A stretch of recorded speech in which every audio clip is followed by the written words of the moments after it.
Check, check. And we're live. Look at that. I like that new system that I just did there with scheduling it. Yep, there I am. Perfect. Trying out some new software. So here we are. What's up, y'all? Welcome to another episode of Code Unlocked. I'm your host, Code. Joined with my guest. Nobody. Solo show tonight. Thanks for tuning in. I hope you guys are having a good night so far. Good day. It's already April. Holy shit. I feel like this year is just flying by. Like, it's already April 4th, and it's still snowing. It snowed again yesterday. If you know me, you've listened to this show before, you know I keep on complaining about snow and how it keeps on snowing. And we haven't had any end in sight until maybe right now. I think it's supposed to be nice the rest of the week,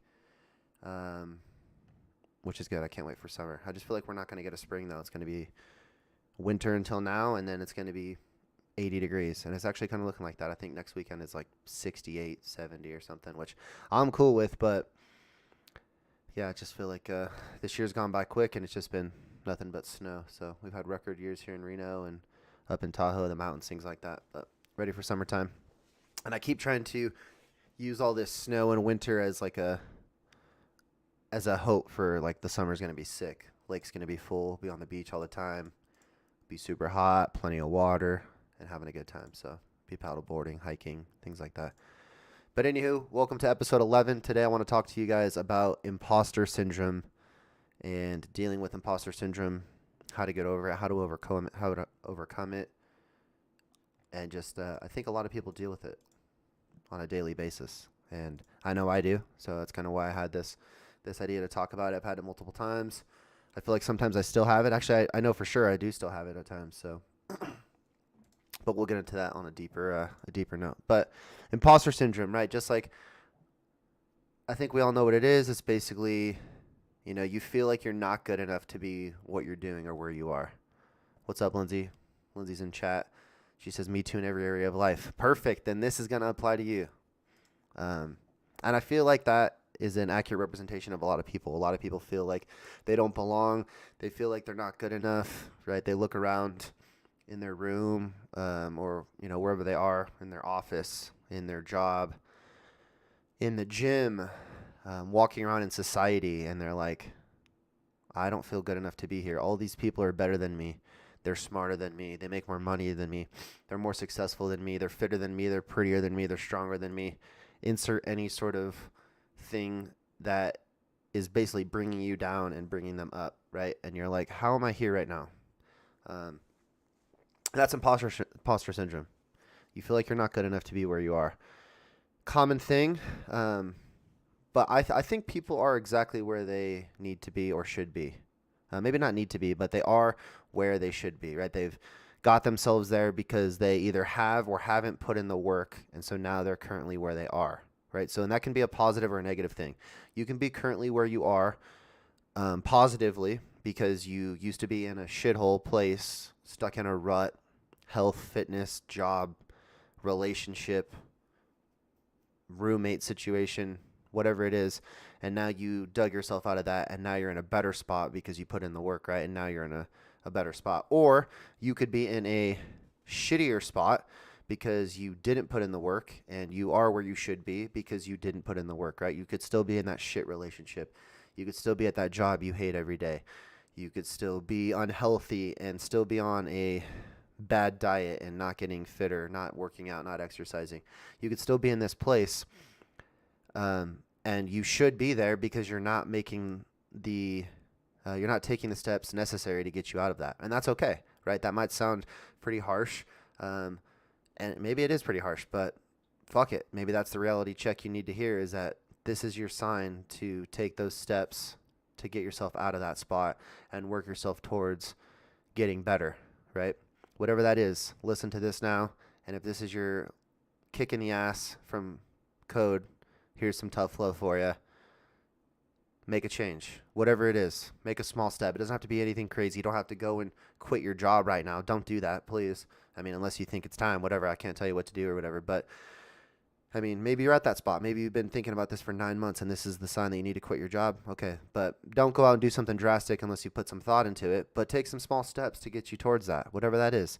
Maybe you start browsing for other jobs. You start putting your feelers out there and like touching up your resume. Start thinking about what you want to do with your career in the future. Maybe you don't want to go the same direction you're doing with whatever job you are, and you want to do something completely different. You want to go back to school. I don't know, whatever it may be, right? Take those necessary steps now. Small steps. Start browsing. Start looking around. Sign up for a gym membership.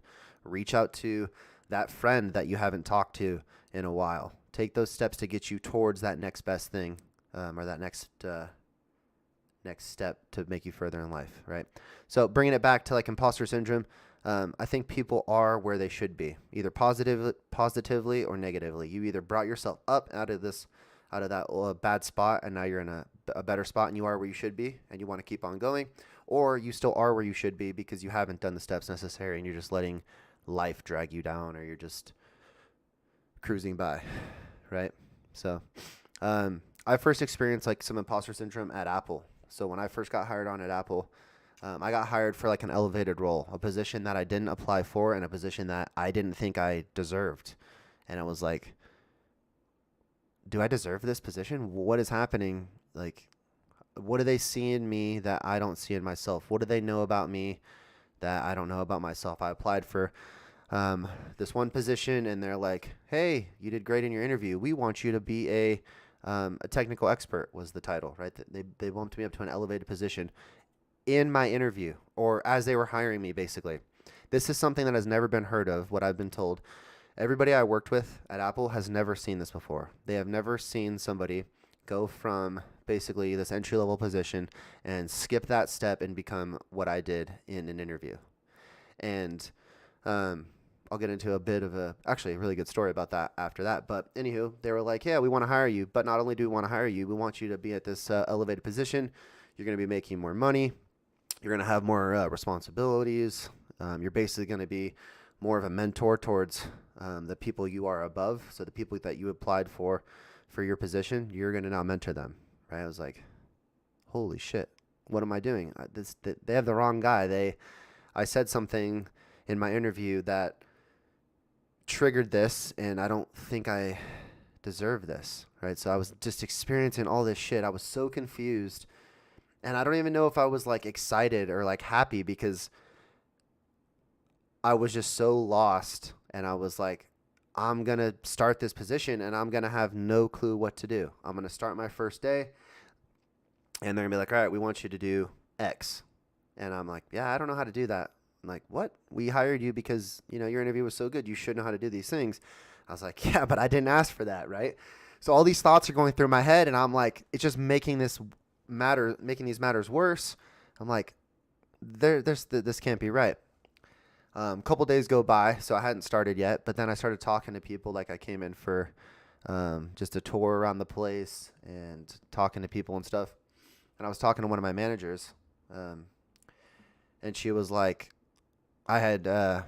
she asked if I had any concerns or like, anything I wanted to talk to her about or whatever, like how I thought about starting. And I was like, yeah, I feel like I don't belong here. And somehow she knew what I meant by that. And she like saw and could tell by like my body language or whatever it was that I was like intimidated or felt like I had imposter syndrome. And she actually pointed it out. She was like, do you feel like you have imposter syndrome? Like, I didn't know how to word it. And I was like, yeah, that's exactly how I feel. And she's like, oh my God, don't worry. I totally understand. Especially like you being in your position now that we're hiring you for an elevated position. And she like just reassured me, like, you wouldn't be here if you didn't deserve it, was the way it was exactly how she worded it to me. She was like, who interviewed me? I'm trying to think. I don't remember. Fuck, it's been a couple of years now. I don't remember who interviewed me, but basically she was like, X person, when they interviewed you, they didn't make a mistake. They saw something in you that they made them want to put you in this position. You're not in the wrong spot. Believe where you are.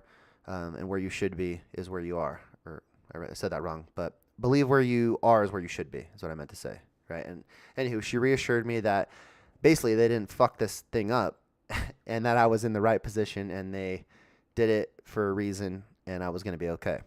Right. So that made me feel better. Anywho, I start, a couple weeks go by or a couple days go by. Actually, not even, yeah, I first start and like my first day, I shit you not, there was 10 or 15 people that all came up to like our little training table and talked about like, or they would introduce themselves and talk to our little group of training, our new people that all got hired at the same time. And they would be like, so who's the technical expert? Like that was the first thing they would say. They would like introduce themselves. Hi, I'm so-and-so. I've been here for 10 years, blah, blah, blah. Here's my role. And then their first question is, so who is the technical expert? And it happened the first time and I was like, huh, that's interesting. And then like, people would point to me or like I would like raise my hand or whatever and say, oh, that's me, I'm Cody, introduce myself or whatever. And they would like have this like shocked look on their face. It was either two scenarios. One, they had like this shocked look on their face and they were like, what makes you so good type of thing? Because they had never experienced this before. They have never hired for this position, which sounds just so crazy talking about it. Like I'm not trying to say this and sound like I'm some fucking pompous asshole and I was so good, right? It shocked me that they did it and they were telling me this. Actually, I didn't know this yet. I find this out later on in the story. But that's why I was so confused, right? Because they're like, who is this guy?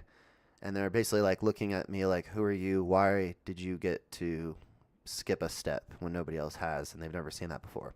So that would happen. So either situation one would happen where they'd come up, ask that, and they'd be like shocked and like have like this weird look on their face. Or they would be like, who's the technical expert? Same thing would happen. I'd raise my hand and they'd be like, oh, that's awesome, man. Congrats. Like, and be like super supportive and shake my hand and introduce themselves. And it was like, they knew that there wasn't a mistake, right? They believed that obviously I was there for a reason and it wouldn't just happen. So those are the two scenarios. Anywho, this happened a couple times. And then like we went to break or something during our training session. And I talked to our trainer. I kind of pulled her aside and I was like, why do people keep on doing that? Why do people keep on coming up to the table and asking who I am? And why is it such a big deal? And then that's when I was informed and she told me, well, this has never happened before. Nobody has ever like been hired directly into your position. So they feel intimidated by you. And they're like confused, or maybe they're a little bit bitter because you kind of took their position. Like they were trying to get a promotion and that was their goal they were going to take, or they were going to try to get my role. And I like took it and I was like, holy shit. So that's when I had found out that this was a thing that had never happened before. I didn't know that at first, right? I was like so confused as to why everybody had this chip on their shoulder. Not everybody, but I'd say about half and half. Okay. So anywho, that's when I first experienced it at Apple, was people, and that like, it kind of made the imposter syndrome a little bit more intense because I was like, well, if this has never happened before, right, as I found that out, like this has never happened before. These guys have never seen this before. Do I really belong here? I'm like, now I'm starting to second guess myself even more. But then on the other side, I'm like, well, no, fuck that. If this has never happened before and I did, let's run with that. Obviously, I did something good. They see something in it. And it was like, I got some confidence from it and I kind of got fired up. And I was like, well, fuck yeah, I do deserve to be here. I'm going to prove these people wrong. Anyone who's doubting it, like, I didn't just slide under the cracks and get through because I know somebody here or something and I got a good word in, because that didn't happen. I didn't know anybody that worked there. I didn't have a reference. I didn't have somebody to vouch for me. I met everybody there when I first started and met all my friends there from when I started working there. And so I got fired up from it. And it like, I think that allowed me to carry some confidence because I had these doubters and I had these people that were like upset almost that I like maybe took their spot or I took their position or whatever. So, anywho, that was kind of my first dose, my first taste of imposter syndrome and what it kind of meant to have it. I don't know if I actually knew what the term was or what it felt like until that moment. So, but I worked there for a couple years, definitely earned my stripes, proved myself, and then I think everybody realized, yeah, we kind of second guessed Cody, but he knows what he's doing. He knows what he's talking about. It wasn't just like a fluke. Anywho, so that was step one of imposter syndrome, or the first scenario. The second time I experienced it was when I first started coaching at Double Edge, right? Almost a similar type of situation. I got my level 1. I talked about this in episode 2, my story. But I got my level 1, had it in my back pocket for a couple months, and then all of a sudden, Derek sends me a text 6 months later, and he's like, "Hey, are you ready to start coaching?" And I was like, I mean, I have my level 1, right? He did tell me I was on the back seat to start coaching next up in line, but then I'm like, isn't there other people that are like better? Like, why me? I feel like I've never coached before. Yeah, I have my level 1, but I've never shadowed anybody. I have no experience coaching. I I didn't know what to say or like how to think, but obviously I'm like, well, the only way to find out is to do it. So texted him back and started, and then like, and I think people had the same type of thing, almost like Apple, right? Like I started coaching the 6:30 class, and everyone was super supportive, right? It wasn't like it wasn't like Apple where people asked like, oh, who's Cody? Or at least they didn't do it to my face. They actually they did it to Derek behind my back, and I'll talk about that in a second too, because it's kind of funny. Which is fine. Like I think they had a good reason to do so, right? But everyone was super supportive. But I feel like at times they were also like, who's this kid? He's only done like if they knew my story, maybe they didn't know my story, but if they did, they're like, oh, I know Cody. He's done CrossFit since 2019. It's 2020 now, so this is a year, 1 year, year and a half of CrossFit, doing CrossFit. Let alone now I've never coached before. There's people who have been at Double Edge for 7 years. They're like, who's this kid that's going to teach me how to snatch and is going to coach me to be better? They're like, why would I listen to this kid or whatever it is, right? And I sort of had that intimidation feeling too. I'm like, can I coach this person? Like they're stronger than me, they're fitter than me. And I still have that sometimes, right? Somebody comes in and they can snatch way more than I can. They're fitter than I am, whatever it may be. But they still need to be coached. That person still wants to be coached, and they don't know my fitness level. And even if they do, doesn't mean I can't coach them on it. But anywho, I digress. So I felt that at Double Edge when I first started, right? But I think I earned my confidence. I earned my stripes. 6:30. Shout out to my OG 6:30 p.m. at Midtown class. You guys stuck with me, and that was cool. I had some cool supporters there because actually a couple of my friends from Apple came by to like support. They've never done CrossFit before, and they knew I started coaching, and they actually signed up just to be in my class, which was badass. So that was cool. Anywho, so I coached to 6:30 for 6 months, earned my confidence, and then Derek texts me, right? I remember, again, I talked about this story, but Derek texts me and he's like, hey, you ready to start coaching full time? And I'm like, oh God, here we go again. Didn't know what to expect. Didn't know what to do. Here comes the imposter syndrome again. Do I belong here? Like, can I start coaching full time? I don't know these people. I have to start over. I just like got comfortable with the 6:30, and now I have to find comfort in 3 more classes. I have to quit my job at Apple, all this stuff. And I was like, same thing. Well, fuck it. The only way to find out is to do it. Fuck around and find out. So quit my job, right? And then started coaching the 3:30, the 4:30, the 5:30, and then continue with the 6:30. And that was when it really hit me, was the imposter syndrome was like, I didn't know any of these people again. And I had I'm trying to think of the word. I was so intimidated because now I'm coaching 3 more hours every day. And like I gave my hour of coaching everything I had just 1 day a week with the 6:30. And now I have to do it 3 more hours longer. Energy, it's tiring, right? Can I coach sometimes 45 to 60 more people, right? You have 15 to 20 people per class, whatever it is. Can I coach all these extra people, all these different personalities, all these people who like maybe have a chip on their shoulder and are like, who the hell is this Cody kid again? Or the other side, they support me because they know me, or maybe they don't know me and gave me a shot, whatever it is, right? It came back and I was like, fuck, do I belong here? Can I coach all these classes? I don't know any of these people, but the only way to do it was to do it, right? And there were some road bumps like, oh my God, I am such a different coach today than I was back when I started the 6:30, and then back when I started full time. I was super nervous. You could just tell. And like thinking back to it, I almost cringe the way I used to coach.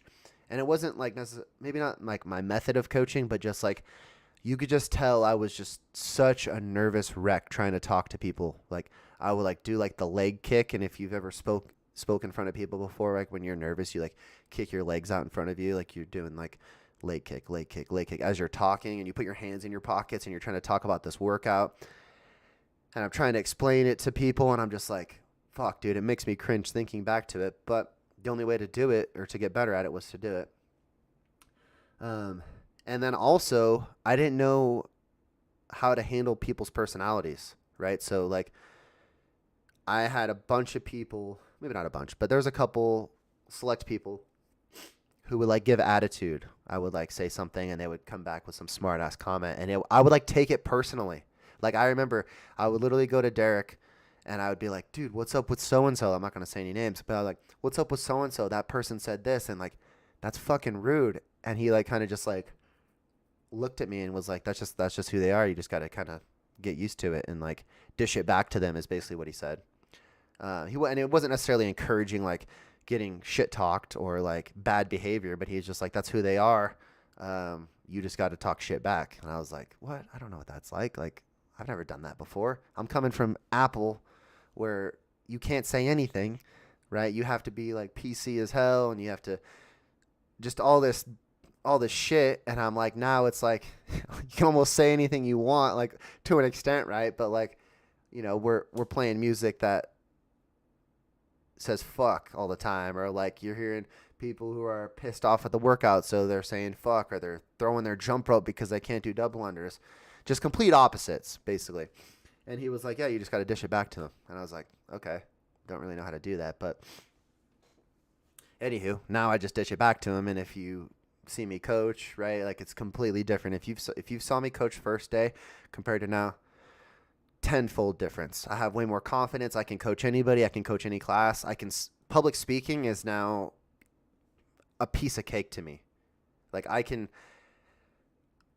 go in front of a conference full of people and talk about whatever, and I would be fine. When back then, I would be a complete nervous wreck. Which is cool about coaching is how good at public speaking I've become. Doing this podcast, I've gained more confidence. I've just gained more confidence in everything. But anywho, now I coach completely different than what I used to. I can coach anybody. I can talk to anybody. I can coach other coaches, right? Obviously, I still have some. I think we all have issues as coaches, or maybe not issues, but intimidations of coaching like the veterans. I think that's a struggle that most coaches deal with, is coaching the people who have been there for 7 years and they show up every day and they, you know, do the same thing. They move well, whatever it may be. They still want to be coached, but it's just kind of hard to break that barrier sometimes. But so that is scenario number 2 of imposter syndrome. But I remember, I'm glad I didn't keep going yet, is when I was talking about how people would like, they would talk to Derek behind my back about like, you know, who's this kid coming in and coaching? Like, you know, we miss Wes or whatever, which is fine. Like by all means, love Wes. But JP, right? JP, my best man, my best friend. He's my best man in the wedding. Like he was my biggest doubter. And it's so fucking funny to talk about that every time. And I talk about this to anybody like who knows him, or if we're talking about coaching, is I'm like, dude, JP used to be my biggest doubter. He literally went to Derek and was like, yeah, I don't know about this Cody kid. Like, I think we need Wes back. You know, can we get a different coach? Like all this shit. And he just counted me out from the get-go. It wasn't even like he gave me 6 months to win him over. It was like, I don't know, maybe a week or two. And anywho, it's just kind of funny that now he is my best friend and the best man at my wedding and all that stuff. But it was cool because Derek was like, bro, cut him some slack. Which, mad respect to Derek for this, of course. It was like, cut him some slack. This dude just quit his career job during COVID to take on a coaching career in CrossFit. That was a lot of C words. His career during COVID to take over a coaching job in CrossFit was a lot of C's. Anyhow, and when Derek told me he said that to JP or whatever, I was like, Thanks, D. Like, fuck yeah. But like, also that's a good point. And I think when he would tell people that, like, they would have like this like reaction, or those light bulb go off in their head, like, damn, yeah, you're right. This person, Cody, he quit some job to pick up a coaching job that he's never done before. Obviously, he's got to have some passion for it. And like, that's exactly how I felt. Like, I'm not gonna throw away this career and go all in on something if I don't care about it. Everybody that knows me knows, I go all in on shit I like. Fuck, when I started CrossFit, I changed my name to CrossFit Code like 3 days after I started CrossFit. So I go all in when I like something, right? Or when I care about something deeply. And so that's how I felt when I started coaching, was like I wasn't just going to start coaching and be like, yeah, fuck this, it's not for me, and quit 6 months later or whatever. So anywho, that's just kind of a funny story. JP, my biggest doubter. Speaking of JP, real quick, he'll be on the show on the 14th. I know I was supposed to have him 2 weeks ago. He's a busy man, but I got him on the books for the 14th, and I've been texting him tonight, and he promised. So if he's not on the 14th, let's go back to the show. We have ammo against him that he promised, and we'll use it against him. So anywho, not episode. That's scenario number 2 for imposter syndrome. Scenario number 3 is this show, Code Unlocked. I have imposter syndrome every time I record, every time I go live, every time I have guests on, every time people talk to me about the show, and they're like, dude, we love the show, we want more. People keep telling me that, which is so fucking cool to hear, by the way, when you guys tell me, like, you like the show and good episode and you listen to it and it made you laugh and whatever it may be. I love hearing that. So I appreciate that, and thanks for all the support. But when you guys tell me that, I'm also like, wait, what? Really?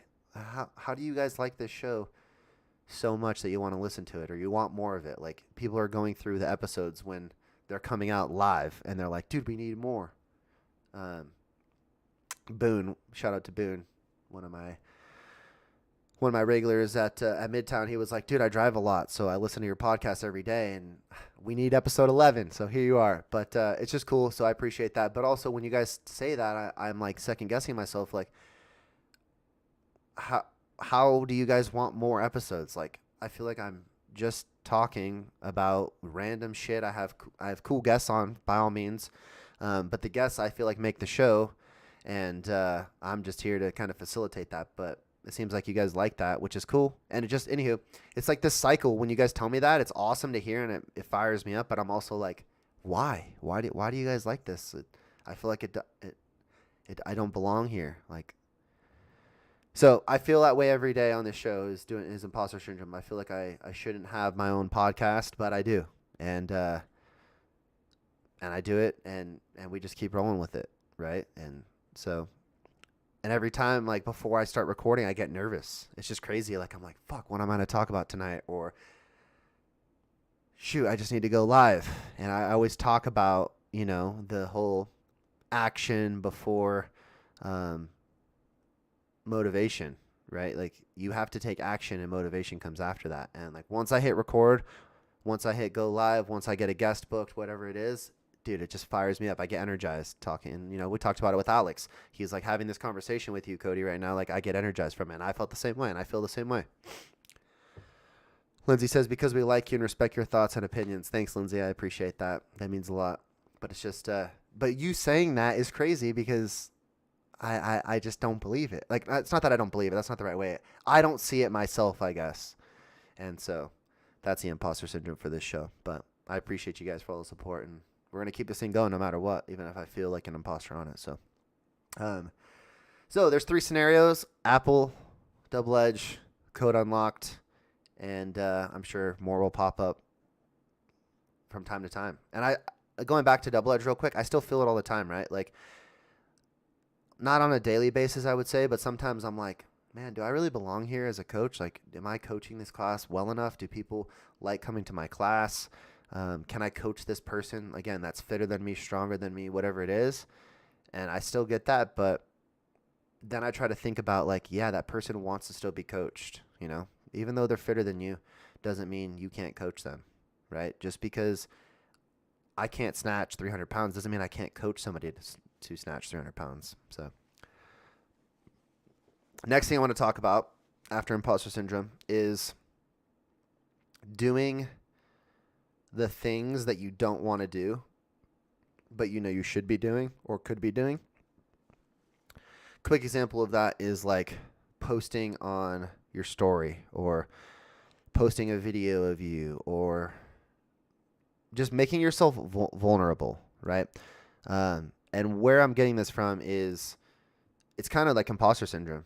again, like you don't want to post because you feel like people don't care about what you post, and they're going to be like, like why would I post something that nobody is going to like, or I'm not good at X? Why would I post that? I don't make a lot of money. Why am I going to tell people how to make money? Well, just because you don't make as much money as somebody else doesn't mean you're not making more than somebody else. Just because you can't sing well or whatever it is doesn't mean you can't sing better than somebody else. Whatever it is, right? And people need to see that. People need to see the vulnerability because they feel the same fucking way you feel. They don't want to post either. They don't want to do it because they have this imposter syndrome, or they feel like people aren't going to care, but that's not true. People care. I guarantee you there is one person out there right now, at least one, guarantee even more than one, but at a minimum, one person cares about you more than you know. They care about what you're doing. They care about you winning. They want to see what you're doing. They want to see you win. They talk about you when you're not around, and in a good way, not talking shit about you. I guarantee you there's one person out there who cares about you more than you know, more than you think. Okay. And what that person wants is they want to see you win. They want to see you post, and you post it, right? That person sees it, and that's fucking awesome. They like watching you win. They like watching what you do. They like seeing how you're doing. They like checking in with you, right? So moral of the story is post the story. Post the fucking thing. Post the reel. Do the thing. It doesn't have to be about posting. Do that thing and then tell people about it, or tell that person, reach out to them. Hey, guess what I did today? I signed up for the gym. And they're like, fuck yeah, that's awesome, right? Whatever it may be, that person cares. And on the opposite side of that, right? Fuck the haters. The people that are going to think you're weird. The people that are going to not like your post. The people that are going to talk about you behind your back because you posted some weird thing, or you did something that was out of the ordinary for you, or you branched out. They're going to talk about you behind your back anyway. They don't like you anyway. They're not going to support you anyway. Why do you care what they think, right? You go and post something and they're going to laugh at you or whatever. They're going to laugh at you anyway, no matter what you do or post. And it doesn't matter if it was like this perfect thing, you did something cool. If they don't like you, they're not going to like you all of a sudden, right? Just because you posted something. Like, oh, and actually they might, maybe they do change, and they're like, oh man, I got respect for that person now. I got respect for you now because you posted that thing or whatever it is. Okay. But if they don't, you don't want them to be your friend anyway. You don't want them to be on your side. You don't want them to care about you because fuck them. They weren't your friend in the first place. So why do you care what they think? Right? And I know this is easier said than done, and I'm not the best at it too. Like, I have these same feelings too. Coming on here, right? I care what people think about me, and I care if you guys watch and listen and people talk shit or whatever it is, and people say Code Unlocked sucks, whatever it may be. But at the end of the day, I'm going to keep doing Code Unlocked. I'm going to keep doing the shows. I'm going to still have fun with it, have you guys on. And the people that don't want to listen or stop listening or don't like the show, fuck them. They're not going to listen to my show anyway, right? And I don't want them to listen. If you don't want to listen to my show because you don't like me or whatever it is, that's fine. That's 100% fine. I don't want you to listen anyway. You're not somebody that I want to surround myself with. You're not my friend anyway. And if you like, and it's not just because you don't listen to the show, right? But if you don't like me, like my show, then that's fine. I don't want you to listen to the show anyway, basically. So fuck the haters. They're not going to support you. They're not going to like you anyway. Stop caring what they think. End of the story on that one. Do the thing. Post the story. Sign up for the gym. Whatever it is. Get out of that relationship. Cut off that toxic person from your life, because nobody needs toxicity. Sorry, I just needed a quick sip. I was talking for a while there. Just do the thing, because people care about you. There's somebody out there right now who's thinking about you, talking about you, and they care about you. They love you. They like you. They want you to win. They want to see you winning. So just do the thing, right? I don't know what else to say about that. That's just that. You just have to do it. You just have to do it. You have to hit go live. You have to walk into the gym and sign up. You have to post that story. You have to post that reel. Just do it. And that's it. That's all I have for you tonight, guys. Thanks so much for listening. As always, I appreciate the support. You guys are the best. I love you guys. give me a 5-star review. Podcast app, Spotify, whatever it is. Drop a rating, drop a review. I would appreciate it. It goes a lot with the algorithm and making this thing grow organically. Tell a friend if you like it, if I made you laugh, made you think, whatever it may be. If this impacted you at all, I would appreciate that. And let's keep this thing going. Have a great rest of your night. We'll see you on the next episode. But this is the end of episode 11, Imposter Syndrome. And if you have imposter syndrome, like I said, I think everybody does. Maybe post it in one of the ratings. Tell me about time you had imposter syndrome. Send me a DM or something. We can talk about it. But thanks for listening, guys. Have a great rest of your night. We'll see you on the next one. Peace.